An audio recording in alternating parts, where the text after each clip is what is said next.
Okay, അപ്പോൾ എല്ലാവർക്കും option trader ഫ്രണ്ട്സിൻ്റെ മറ്റൊരു വീഡിയോയിലേക്ക് സ്വാഗതം. ഇന്ന് ഞാൻ പറയാനോ പഠിപ്പിക്കാൻ കഴിയില്ല, ഒരുമിച്ച് പഠിക്കാൻ ശ്രമിക്കുന്നത്. എനിക്കിവിടെ പഠിക്കാനാണ് ഞാൻ ഈ ചാനൽ സ്റ്റാർട്ട് ചെയ്തിട്ടുള്ളത്. അപ്പം ഇന്നത്തെ വീഡിയോയുടെ ഉദ്ദേശം സപ്പോർട്ട് ആൻഡ് റെസിസ്റ്റൻസ് ഒരു ചാർട്ടിൽ, പ്ലെയിൻ ചാർട്ടിൽ എങ്ങനെ പ്ലോട്ട് ചെയ്യാം, അത് ഇൻട്രാഡേ എന്ന പർപ്പസിന് വേണ്ടി. ഓക്കെ, അപ്പോൾ ഉദാഹരണത്തിന് ഞാൻ മണ്ടേക്ക് വേണ്ടിയുള്ള ലെവൽസാണ് പ്ലോട്ട് ചെയ്യുന്നത് വയ്ക്കുള്ളൂ. നിഫ്റ്റി 50 മണ്ടേക്ക് വേണ്ട ലെവൽസ് ആണ്. 15 മിനിറ്റ് ടൈം ഫ്രെയിം എടുക്കാം. ഓക്കെ, 15 മിനിറ്റ് ടൈം ഫ്രെയിം എടുക്കാം. എന്നിട്ട് എങ്ങനെ പ്ലോട്ട് ചെയ്യാം? ഈ സപ്പോർട്ട് റെസിസ്റ്റൻസ് എന്ന് പറഞ്ഞാൽ മാർക്കറ്റ് ഉണ്ടാകാൻ തൊട്ടുള്ള ഒരു ഐഡിയ ആണ്. എന്ന് വെച്ച് കഴിഞ്ഞാൽ ഒരു പ്രൈസ് പോയിന്റ് എത്തുമ്പോൾ മാർക്കറ്റ് സപ്പോർട്ട് എടുക്കുന്നു, ഒരിടത്തും പോകുമ്പോൾ റെസിസ്റ്റൻസ് എടുക്കുന്നു. ഓക്കെ, അപ്പോൾ ഇത് കാലങ്ങളായി ഉള്ളതാണ്. അതിനെയാണ് പല ഫാൻസി നെയിംസിൽ നിന്ന് ഓർഡർ ബ്ലോക്ക് എന്നൊക്കെ പറഞ്ഞൊക്കെ പലതും വരുന്നത്, കോഴ്സസ് ഒക്കെ വരുന്നത് ഫാൻസി നെയിംസ് ആണ്. പക്ഷെ വരുന്നത് കൺസെപ്റ്റ് ഒന്ന് തന്നെയാണ്, സപ്പോർട്ട് ആൻഡ് റെസിസ്റ്റൻസ്. ഓക്കെ, അപ്പോൾ ഇത് മതി. ഇൻഡിക്കേറ്റർ ഒന്നും ഇല്ലെങ്കിലും ഇത് മതി നമുക്കൊരു ട്രേഡർ ആവാൻ. സ്വിങ്ങിനായാലും ഓപ്ഷൻ ട്രേഡിങ്ങിനായാലും ഏതിനായാലും ഇത് തന്നെ ധാരാളം. ഓക്കെ, അപ്പോൾ എങ്ങനെ ഒരു പ്ലെയിൻ ചാർട്ടിൽ, ഇങ്ങനൊരു ചാർട്ടിൽ എങ്ങനെ support and resistance levels mark ചെയ്യാം? ഓക്കെ, ഞാൻ ഇപ്പോൾ നെക്സ്റ്റ് മൺഡേക്ക് വേണ്ടിയുള്ള ലെവൽസ് ആണ് മാർക്ക് ചെയ്യാൻ പോകുന്നത്. എൻ്റെ രീതി എന്ന് വെച്ചാൽ ഞാൻ വിക്കിനാണ് കൂടുതൽ പ്രാധാന്യം കൊടുക്കുന്നത്. കാരണം വിക്കിൻ്റെ പ്രത്യേകത എന്ന് വെച്ച് കഴിഞ്ഞാൽ മാർക്കറ്റ് വിക്കൊന്നും വെറുതെ വിടാറില്ല, അതെല്ലാം അത് കവർ ചെയ്യാറുണ്ട്. അത് നോക്കിയാൽ തന്നെ അറിയാൻ പറ്റും, ഒരു വിക്ക് മാർക്കറ്റ് വിട്ടിട്ടില്ല. എവിടെ വിക്കുണ്ടോ കവർ ചെയ്തേ അടുത്ത് മൂവ് പോയിട്ടുണ്ട്. ഓക്കെ, അതുകൊണ്ട് ഞാൻ അതിനാണ് കൂടുതൽ പ്രാധാന്യം കൊടുക്കുന്നത്. ശരിയാവാൻ തെറ്റാം, പക്ഷെ ഞാൻ മാർക്കറ്റിൽ വർക്ക് ചെയ്യുന്നത് കണ്ടിട്ടുണ്ട്, അതുകൊണ്ടാണ് ഞാനത് ചെയ്യുന്നത്. ഓക്കെ, അപ്പോൾ ജസ്റ്റ് ഒന്ന് നോക്കാം. എല്ലാവർക്കും അവരവരുടെ രീതിയാണ്. ഇതൊരു ഐഡിയ കിട്ടാൻ വേണ്ടിയാണ് ഞാൻ ഇത് വീഡിയോ ആയിട്ട് ചെയ്യുന്നതേ ഉള്ളൂ. ആർക്കെങ്കിലും ഉപകാരപ്പെടുന്നെങ്കിൽ അത്രയും നല്ലത്. ഓക്കെ, രണ്ടിടത്ത് ഇവിടെ ബയസ് കൊണ്ടുവന്നു, സെല്ലേഴ്സ് അവിടെ ട്രൈ ചെയ്തു, വീണ്ടും സെല്ലേഴ്സ് ഇവിടെ വിജയിച്ചു. അപ്പോൾ ഞാൻ എന്താ ഇത് മാർക്ക് ചെയ്യുന്നു. ഒരു ലൈൻ്റെ ആവശ്യമുള്ളൂ ഇവിടെ.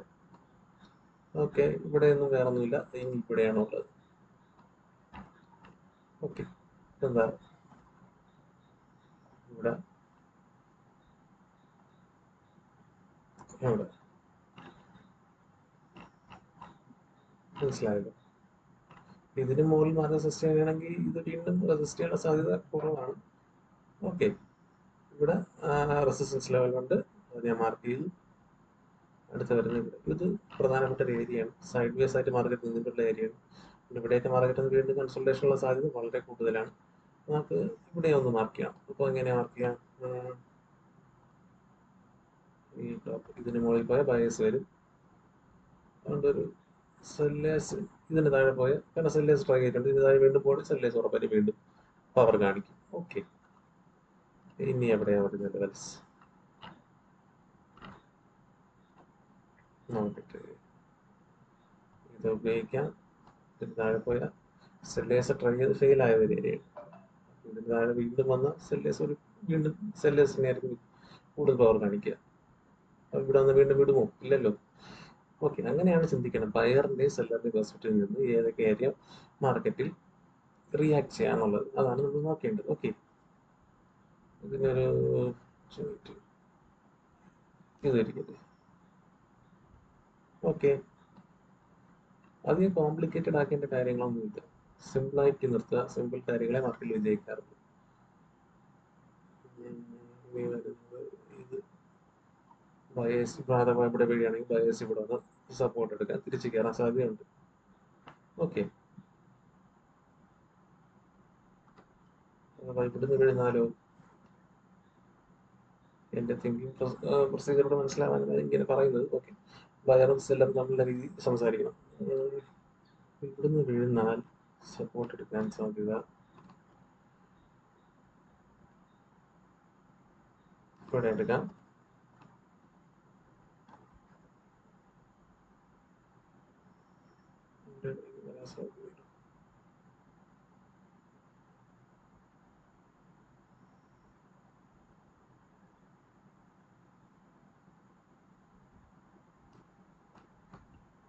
ഓക്കെ, ലെവലും കൂടെ വരണമല്ലോ. റിയാക്ഷൻ വന്നിട്ടുള്ളതാണ്, ട്രാക്ക് ചെയ്യാനൊക്കെ ഉപയോഗിക്കാം. ഓക്കെ,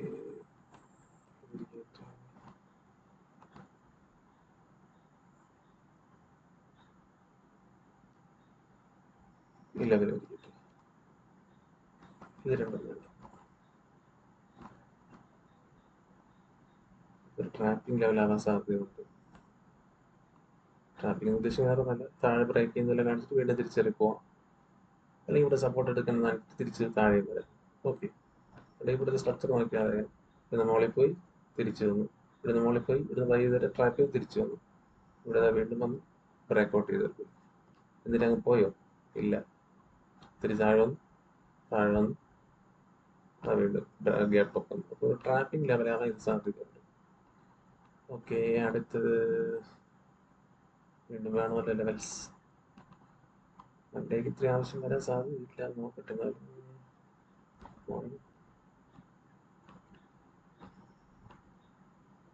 സപ്പോർട്ടാനും കൂടെ വേണമല്ലോ. ഇരിക്കട്ടെ. ഓക്കെ,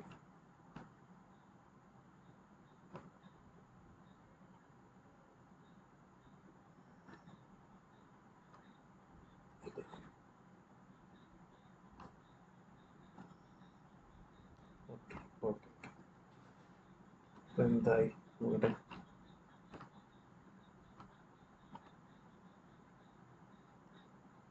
ഇത്രയും പോരെ മണ്ടേക്ക്, ഇത്രയും ലെവൽസിന്റെ ആവശ്യമില്ല മണ്ടേ എന്ന ദിവസത്തേക്ക്.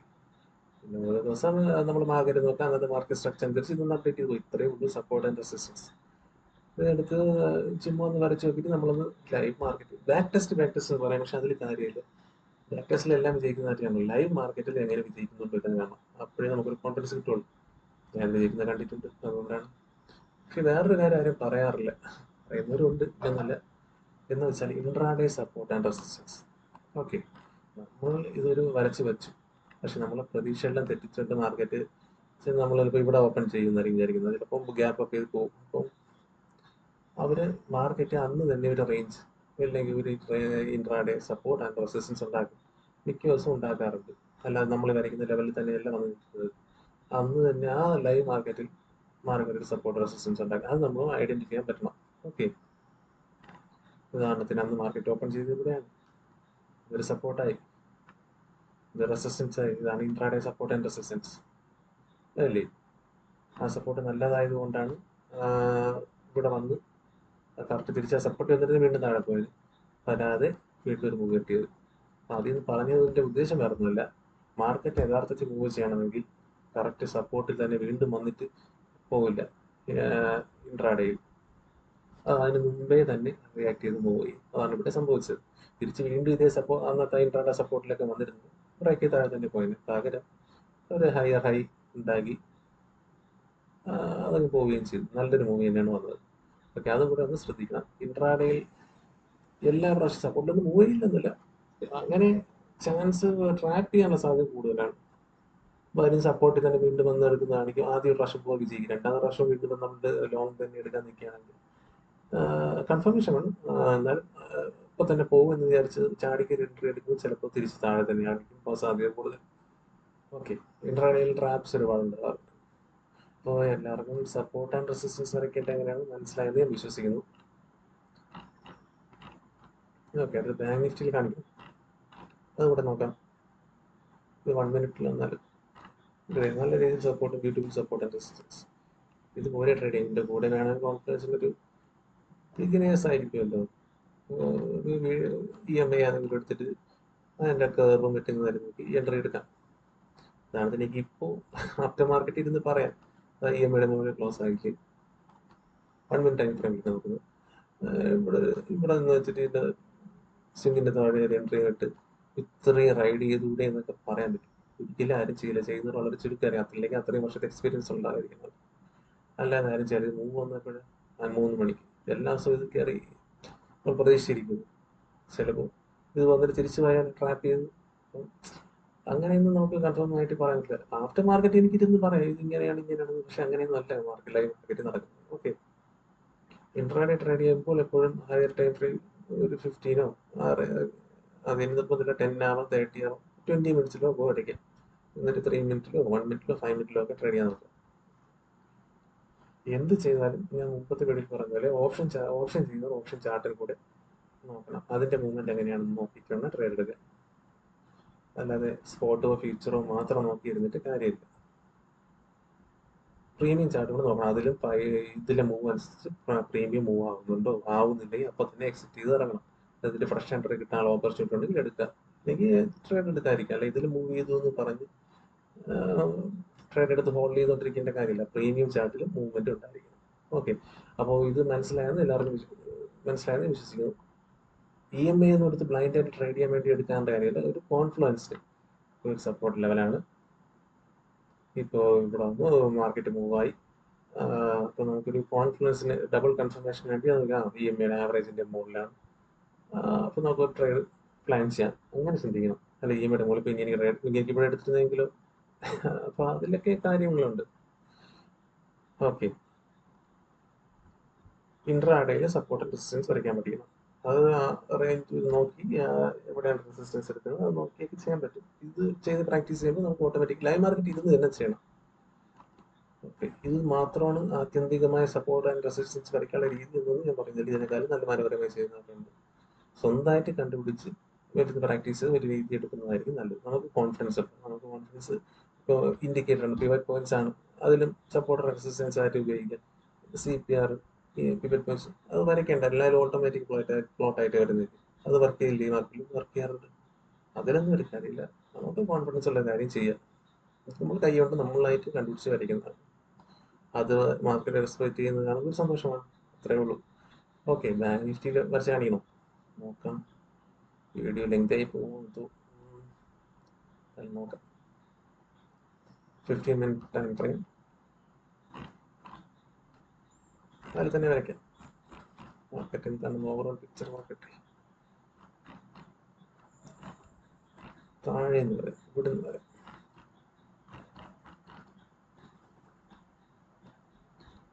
ഇവിടുന്ന് വരച്ചു സപ്പോർട്ട് ചെയ്ത് തുടങ്ങാം.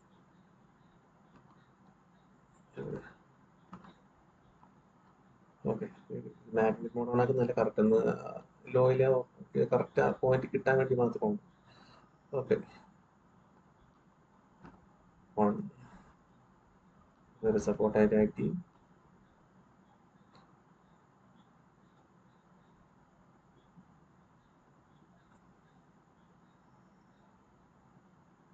ഓക്കെ, ലെവൽ ചെയ്തിട്ട് അല്ല കേട്ടോ. ഓക്കെ, ഇത് ഓക്കെ.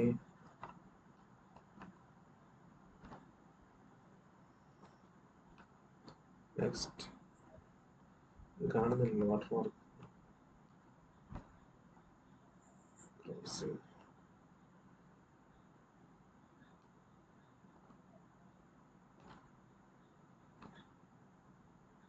ഓക്കെ, കാണാൻ പറ്റുന്നില്ലായിരുന്നു. ഓക്കെ, ഓക്കെ, അടുത്തൊരു ലെവൽ ഇതായിട്ട് എടുക്കാം.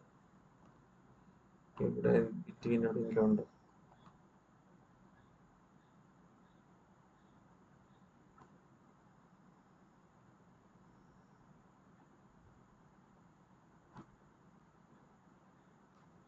ഓക്കെ, ബയസ് മനസ്സിലാവും. ഇവിടെ ബയസിന്റെ മുകളിൽ നിന്നാൽ ഓക്കെ, ഒരു ഐഡിയ കിട്ടുന്നെന്ന് വിചാരിക്കുന്നു. വിക്കാണ് കൂടുതൽ പ്രാധാന്യം കൊടുക്കുന്നത്. താഴെ നിന്ന് വരുന്ന വിക്ക് ബയേഴ്സിന്റെ, മുകളിൽ നിന്ന് വരുന്ന വിക്ക് സെല്ലേഴ്സിന്റെ. അപ്പൊ അതാണ് ഞാൻ കൂടുതൽ പ്രാധാന്യം കൊടുക്കുന്നത്. നെക്സ്റ്റ് ഓക്കെ,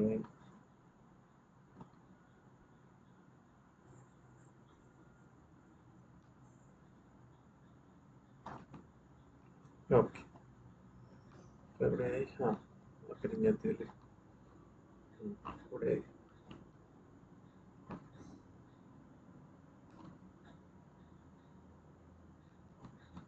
ഓക്കെ, ഓക്കെ, ഇവിടുന്ന് ഇവിടെ വന്നാൽ ഇവിടെ തിരിച്ച് സപ്പോർട്ട് ചെയ്യാറുള്ള സാധ്യതയുണ്ട്. ഓക്കെ, പിന്നെ ഒരു സപ്പോർട്ട് ലെവൽ നമ്മൾ ഇവിടെ ഇങ്ങനെ മാത്രം നോക്കിയിട്ട് അല്ലെങ്കിൽ ബാക്കും കൂടെ ഒന്ന് നോക്കണം. ഉദാഹരണത്തിന് ഓക്കെ,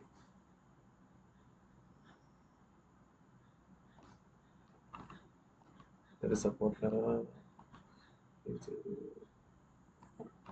ഓക്കെ, ഇങ്ങനെ ഇതൊരു താഴെ മാർക്കറ്റ് വന്നാൽ ഇതൊരു വരാനുള്ള സാധ്യതയുണ്ട്. എത്ര പോയിന്റ് ഡിഫറൻസ് ഉണ്ടെന്ന് നോക്കട്ടെ. 328. ഓക്കെ, അപ്പോൾ ഒരു ലെവലും കൂടെ മാറണം. കാരണം ഇവിടെ ഹാഫ് പോയിന്റിൽ ഒന്ന് തിരിച്ചു കയറാം. ഓക്കെ, കറക്റ്റായി. 15 മിനിറ്റ് ആയതുകൊണ്ട് നിങ്ങൾക്ക് ഇനി എല്ലാം അടുത്തടുത്തിരിക്കുന്നത് തോന്നുന്നു, പക്ഷെ അങ്ങനെയല്ല. 5 മിനിറ്റ്സ് കാണിച്ചു തരാം. ഇനി എവിടെ സപ്പോർട്ട് വരാം? ഇനി സപ്പോർട്ട് അല്ലല്ലോ, റെസിസ്റ്റൻസ്. റെസിസ്റ്റൻസ് ഇവിടെ എടുക്കാം.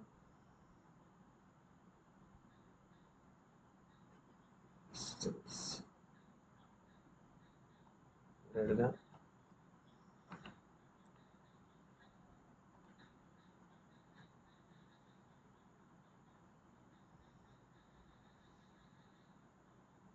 ഇവിടെ എടുക്കാം.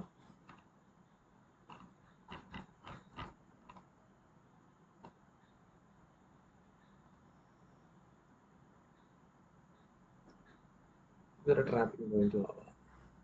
കാണുമ്പോൾ മനസ്സിലാകുന്നില്ല. മോളിൽ പോയിട്ട് ഇപ്പോൾ കയറുമെന്ന് പറഞ്ഞ് ഇതാ താഴെ വെക്കും, ഇപ്പോൾ കയറുമെന്ന് പറഞ്ഞ് ഇതാ താഴെ വെക്കും. അപ്പോൾ ഒരു ട്രാപ്പ് നടന്നിട്ടുള്ള സ്ഥലങ്ങളിൽ നോട്ട് ചെയ്ത് വെച്ചേക്കും. ഓക്കെ, അത് നമുക്ക് ബാക്കും കൂടെ നോക്കിയാൽ മനസ്സിലാവും. ഓക്കെ, ഇനി അടുത്ത റെസിസ്റ്റൻസ് ലെവൽ എവിടെ വരാം? ഓക്കെ, കണ്ടോ? നമ്മൾ അതുകൊണ്ട് ബാക്കിലോട്ടുള്ള പ്രൈസ് നിന്ന് മാറ്റി കളയാൽ അത് നോക്കാതിരിക്കലും റീസെന്റിനും കൺഫർമേഷൻ എന്താണ് പ്രാധാന്യം കൊടുക്കണം. ബാക്കിലോട്ടുള്ള ചാർട്ടും നമുക്ക് പ്രാധാന്യം കൊടുക്കണം. കണ്ടോ, എക്സാക്ട് ഇവിടെ തന്നെ ലൈനപ്പ് ആയത്. ഓക്കെ, ഇവിടെ നിന്നും ബ്രേക്ക് ചെയ്തിട്ട് പോയതൊന്നും വലിയ റെസിസ്റ്റൻസ് ആവാൻ സാധ്യതയില്ല. എന്നാലും മാർക്കറ്റ് അല്ലേ, പ്രത്യേകിച്ച് ബാങ്ക് നിഫ്റ്റി എവിടെയൊക്കെ ട്രാപ്പ് ചെയ്യുന്ന അറിയാൻ പറ്റില്ല. ഓക്കെ, ഓക്കെ, ഇതിന്റെ മുകളിൽ പോയാൽ അപ്സൈഡ് തന്നെയാണ് മൂവ് ആവുക. മനസ്സിലായെന്ന് വിചാരിക്കുന്നു എല്ലാവർക്കും എങ്ങനെയാണ് സപ്പോർട്ട് ആൻഡ് റെസിസ്റ്റൻസ് വരയ്ക്കേണ്ടത്. കണ്ടില്ലേ?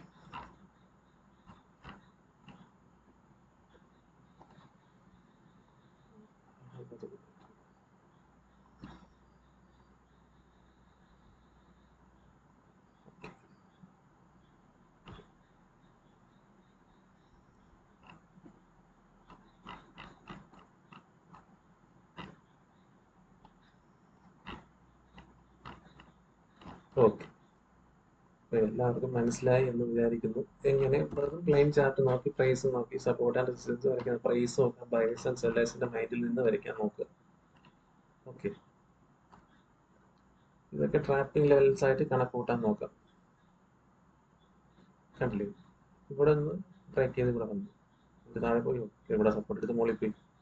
അപ്പൊ നാളെ ഓക്കെ, നെക്സ്റ്റ് ഡേ ഇതൊക്കെ എങ്ങനെ വർക്ക് ചെയ്യുന്നു നോക്കുക.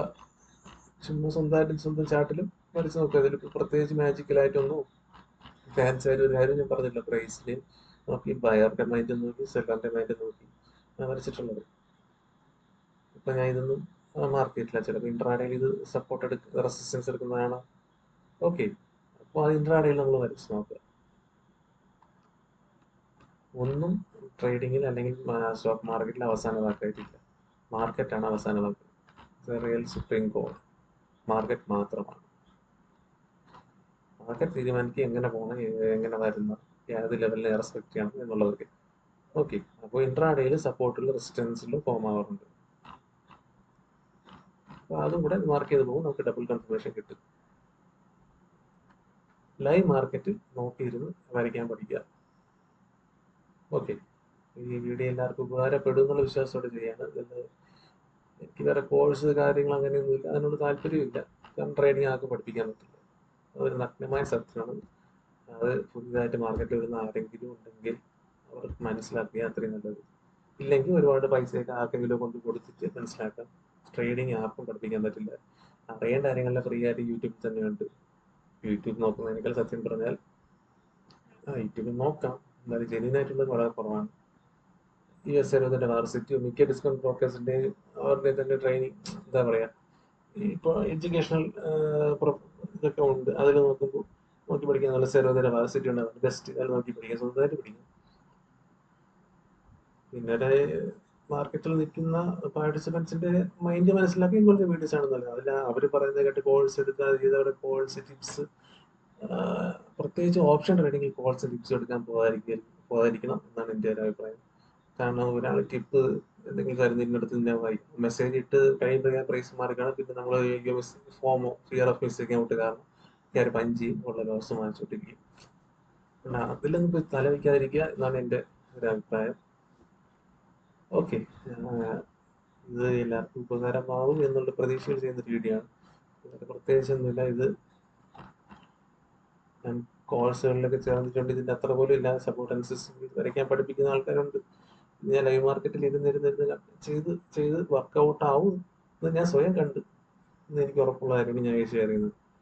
അല്ലെങ്കിൽ വർക്ക് ചെയ്യാത്ത ഒരു കാര്യമില്ല. ഓക്കെ, സ്വന്തമായിട്ട് വരച്ച് പഠിക്കാൻ പറ്റും. ഇത് മതി ട്രേഡ് ചെയ്യാൻ. ഒരു സക്സസ്ഫുൾ ട്രേഡർ ആവാൻ ഇത് തന്നെ ധാരാളമാണ്. സ്വന്തമായിട്ട് വരയ്ക്കുമ്പോൾ പ്രൈസ് ബയർ എന്ന മൈൻഡിൽ സെല്ലർ എന്ന മൈൻഡിൽ നോക്കാം. ചിലപ്പോൾ തെറ്റായിരിക്കും. 2 ദിവസം കഴിഞ്ഞ് വരയ്ക്കുമ്പോൾ ഇത് പോയിന്റ് ഉണ്ടല്ലോ ഞാൻ മിസ്സാക്കിയാൽ. ഇപ്പൊ ഞാൻ ചിലപ്പോൾ ഇതിൽ മിസ്സാക്കിയത് ഈ പോയിന്റ് ആണല്ലോ. നിങ്ങൾ സ്വന്തമായിട്ട് ചെയ്യുമ്പോൾ യൂട്യൂബ് അയാൾ ചെയ്ത് തെറ്റാണല്ലോ, ഞാൻ ഇത് കണ്ടല്ലോ എന്ന് പറഞ്ഞ് സ്വയം കറക്റ്റ് ചെയ്യും. നമ്മൾ ചെയ്ത് ചെയ്ത് ചെയ്ത് ചെയ്തേ പ്രാക്ടീസ് ആവുള്ളൂ. ഓക്കെ, അപ്പോൾ എല്ലാവർക്കും